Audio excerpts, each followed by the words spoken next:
Ya, lembaga survei Poltreking Indonesia buka suara terkait tuduhan survei elektabilitas Pilkada Jakarta yang dinilai berbeda signifikan dengan hasil survei lembaga lain.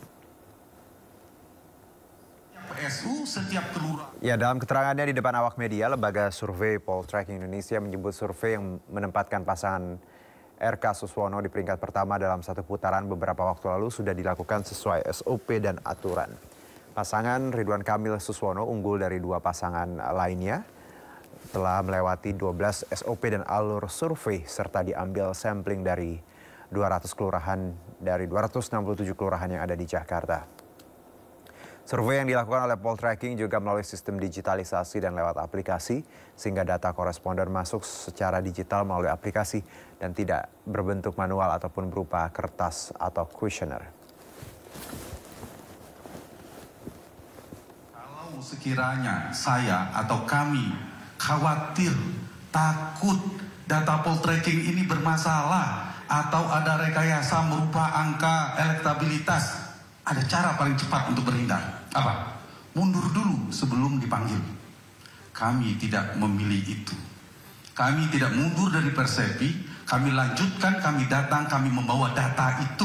Nah, data inilah yang ingin saya sampaikan kepada rekan-rekan sekalian seperti apa. Jadi justru kami ingin mengantarkan kepada Dewan Etik pada saat itu bahwa ini data kami. Sekali lagi saya ulangi, kalau misalnya kami khawatir, takut, karena sifatnya sukarela, itu tinggal mundur. Mundur tidak bisa dipanggil, selesai. Tapi kami tidak memilih itu.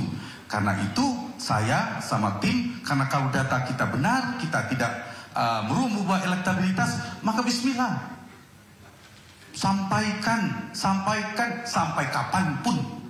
Itu prinsip kami sejak Poltreking berdiri hampir 13. Ya, dari Jakarta kita ke Cirebon. Pemirsa, Carta Politika Indonesia merilis hasil survei terkait elektabilitas pasangan calon wali kota dan wakil wali kota Cilegon di Pilkada 2024. Hasil survei menunjukkan pasangan nomor urut 1, Robinsar dan Fajar Hadi Prabowo unggul dari dua pesaingnya. Pasangan Robinsar Fajar memperoleh 38,7%. Disusul oleh paslon nomor urut 2, Heldi Agustian Alawi Mahmud 33,6%, kemudian paslon nomor urut 3 Isra Miraj dan Nuratul Uyun 13,6%. Sementara sisanya sebanyak 14,2% memilih tidak tahu atau tidak menjawab.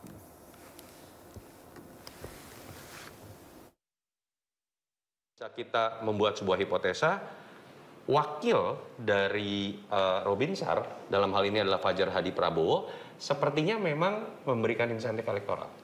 Bukan sebatas menjadi pelengkap saja atau faktor komplementer. Dan tadi kita bisa baca, temuan ini memang sudah terlihat ketika tingkat pengenalan dari Fajar Hadi Prabowo dibandingkan calon wakil lain jauh lebih tinggi, dengan tingkat kesukaan yang juga tinggi. Ya, jelang Pilkada serentak, Komisi Pemilihan Umum RI menambahkan fitur Arithmetic Guard dalam aplikasi sistem informasi rekapitulasi atau Sirekap.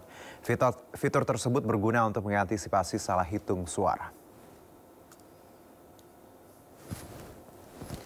KPU RI mengklaim jika aplikasi Sirekap sudah di-upgrade dan penggunaannya akan optimal pada Pilkada nanti.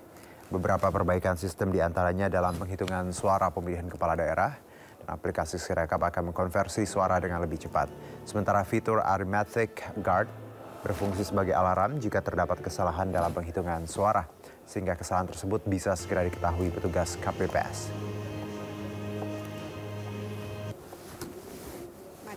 Guard itu penjaga. Jadi kalau misalnya 1 tambah 1 itu bukan 2, maka akan ada alert warna merah dan warna kuning dalam sistem Sirekapnya mobile yang dipegang oleh KPPS. Juga menyempurnakan Sirekap dalam bentuk offline. Jadi offline itu dia saat masuk sudah ada di handphone, kemudian nanti di hari H tidak ada jaringan internet.